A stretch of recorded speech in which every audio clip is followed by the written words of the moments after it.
연탄값이 크게 오르면서 에너지 취약계층의 겨울 나기가 더욱 힘겨워졌습니다. 연탄 기부도 3년 전보다 절반 이상 줄어들었습니다.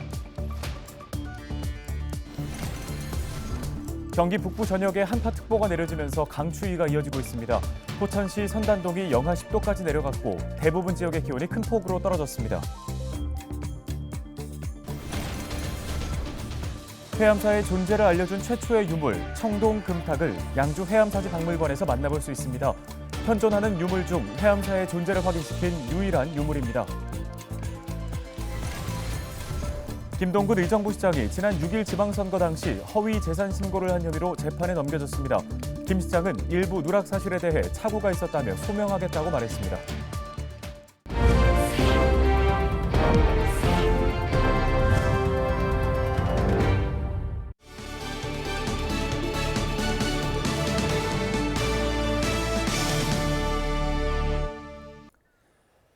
여러분 안녕하십니까? 헬로티비 뉴스 시작합니다. 본격적인 겨울 추위에 에너지 취약계층들은 깊은 한숨을 내쉬고 있습니다. 연탄 기부가 3년 전의 절반 수준도 안 되다 보니 각 가정까지 오는 연탄의 양도 줄어들 수밖에 없고 거기에다가 연탄 가격도 크게 올랐기 때문인데요. 홍하영 기자가 취재했습니다. 연탄 보일러를 쓰는 윤춘옥 씨. 정부와 연탄은행에서 연탄을 지원받고 있습니다. 집안 전체가 따뜻해지려면 8장, 9장의 연탄이 필요하지만 올겨울을 넘기지 못할까 봐 최대한 아낍니다.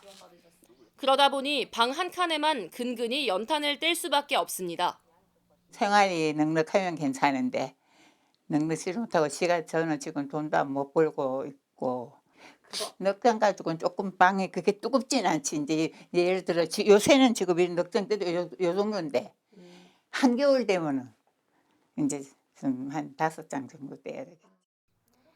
연탄은행은 어려운 이웃들을 위해 기부를 받아 연탄을 무료로 나눠주고 있습니다. 하지만 갈수록 기부가 줄면서 고민이 깊어지고 있습니다.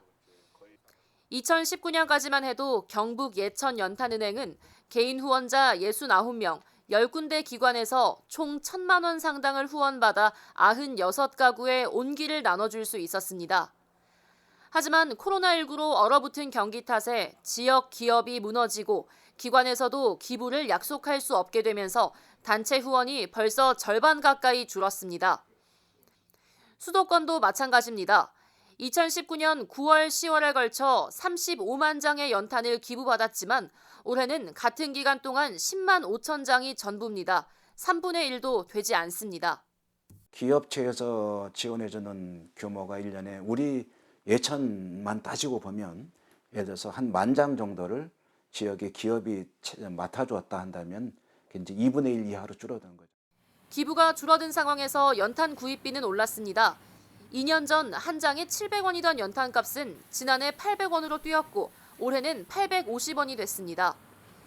외진 지역에 연탄을 배달하면 장당 가격은 더 올라갑니다. 갈수록 추워지는 날씨로 옷깃을 여미는 시기, 어려운 이웃들에게 더 매서운 겨울이 되지 않을지 걱정이 커지고 있습니다. 헬로티비 뉴스 홍하영입니다. 겨울비가 그친 11월의 마지막 날인 30일부터 경기 북부 전역에 한파특보가 내려지면서 강추위가 이어지고 있습니다. 30일 오전 포천시 선단동이 영하 10도까지 내려갔고 의정부, 연천 등 대부분 지역의 기온이 큰 폭으로 떨어졌습니다. 지역 대부분에서는 바람도 강하게 불면서 체감 온도는 더욱 낮아 춥겠습니다. 이번 추위는 다음 달 2일 아침까지 이어질 전망입니다.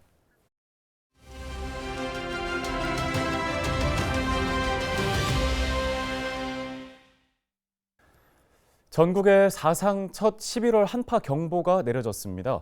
하루 사이에 15도 이상 기온이 뚝 떨어지는 극강의 한파가 찾아왔는데요. 갑자기 찾아온 매서운 추위, 원인은 무엇인지 알아보겠습니다. 맹소영 날씨 칼럼니스트와 연결되어 있습니다. 자, 먼저 따뜻한 늦가을 날씨가 이어지다가 갑자기 기온이 뚝 떨어졌는데요.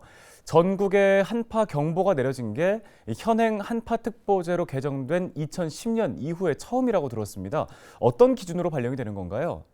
아침 최저 기온이 전날보다 15도 이상 뚝 떨어지고 이 기온이 3도 아래고 평년 수준을 3도 아래로 밑돌 때를 말하는데 이렇게 말씀을 드리면 이해하기가 좀 어렵습니다. 그래서 서울의 경우를 따져봤더니 어제 낮 최고 기온이 15도 정도까지 올랐거든요. 그런데 오늘 아침 영하 6.9도까지 곤두박질 쳤다는 것은 20도가 넘게 기온이 하루 사이에 뚝 떨어졌고 또 이 영하 6.9도는 3도 아래의 기온이고 평년 이맘때는 한 0도를 살짝 밑도는 정도가 서울 이맘때 기온이거든요. 그래서 이 기온보다도 3도 아래로 떨어졌기 때문에 현재 서울을 중심으로 혹은 주변의 많은 지역에 한파 경보가 이러한 기준으로 내려진 겁니다. 네, 최근까지 평년보다 높은 기온이 이어지다가 정말 하루 사이에 영하권의 추위가 찾아왔는데요. 극과 극인 날씨의 이유는 어디에 있을까요? 겨울철에 추위를 좌우하는 가장 큰 요소는 북쪽의 찬 공기입니다. 이 북극 주변에서 찬 공기 주위를 소용돌이치는 강한 바람이 있는데요. 이게 제트기류입니다. 근데 이 제트기류는 이 수십 일에서 혹은 수년 주기로 강약을 되풀이합니다. 근데 이 제트기류의 강도에 따라 찬 공기가 북극에 갇혀 있을 수도 있고 중위도권으로 새어나올 수도 있는데요. 지난주까지는 북극의 찬 공기가 굉장히 강력하게 회전하는 제트기류에 막혀서 북극에 갇혀져 있었다면 지금은 느슨한 흐름을 제트기류가 보이면서 이 틈을 타고 우리나라까지 새어나오게 된 겁니다. 그래서 시베리아만큼 추운 날씨가 이어진 건데요.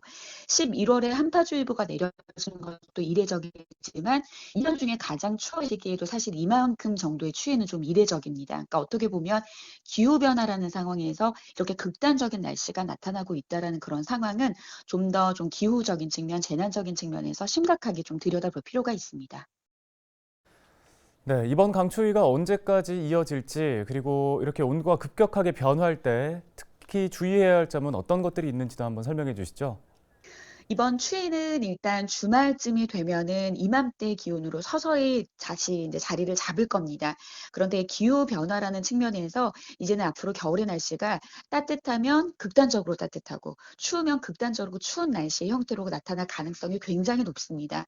그런데 추위의 강도도 강도지만 이렇게 기온이 급감하면 우리 몸은 스트레스가 굉장히 많이 받을 수가 있습니다. 영하권의 날씨에서는 기온이 1도 낮아질 때마다 돌연사할 확률이 2% 높아진다는 그런 연구 결과도 있었거든요. 혈관이 수축해서 추위 때문에 심장에 부담을 증가시키기 때문인데요.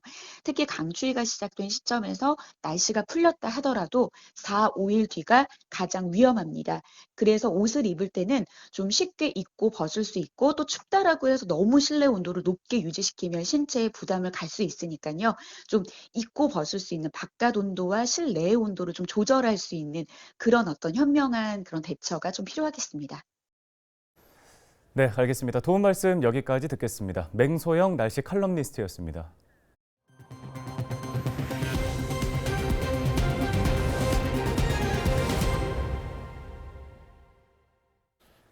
다음 소식입니다. 양주 회암사의 존재를 알려준 최초의 유물이 바로 청동금탁인데요.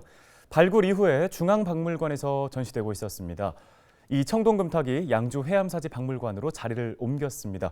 회암사지 박물관 10주년 기념 전시가 열리는 석 달 동안 청동금탁의 진본을 만나볼 수 있습니다. 김소영 기자가 취재했습니다.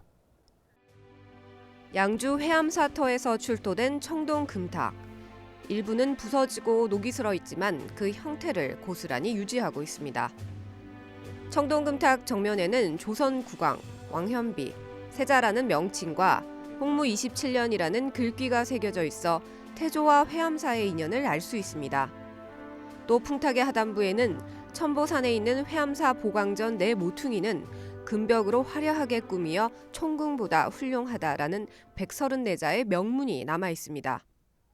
이처럼 회암사 명문이 새겨져 출토된 유물은 청동금탁이 최초로 현재 터만 남아있는 회암사의 존재를 세상에 알리게 된 유일한 유물이라고 할 수 있습니다. 청동금탁이 발견되면서 거기에 새겨졌던 명문 중에 첨보산 회암사라는 글자가 새겨져 있는 것을 통해서 공식적으로 이제 회암사가 이 자리에 있었던 사찰이 맞았다라는 것을 확인해주는 중요한 의미를 가진 유물이기 때문에 청동금탁이 지난 2006년 출토된 이후 16년 만에 양주로 돌아왔습니다.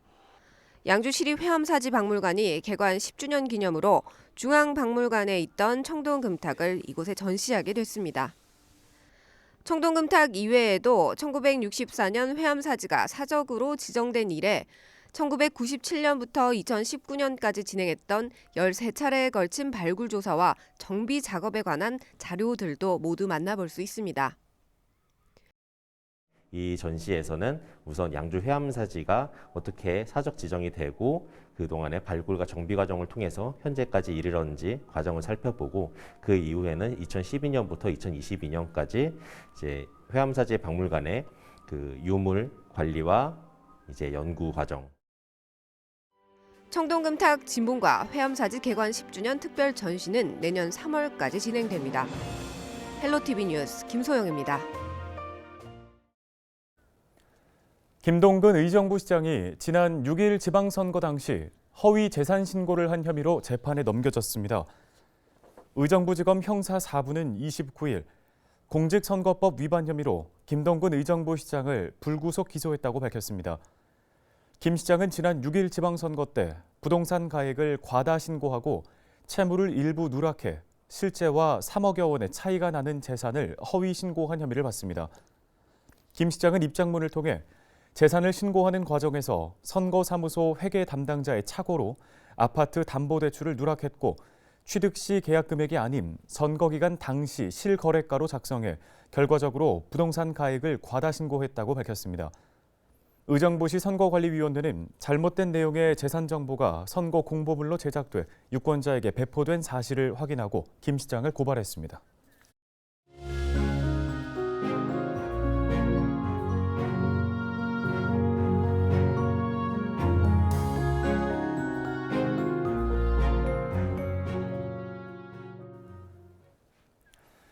뉴스 마칩니다. 고맙습니다.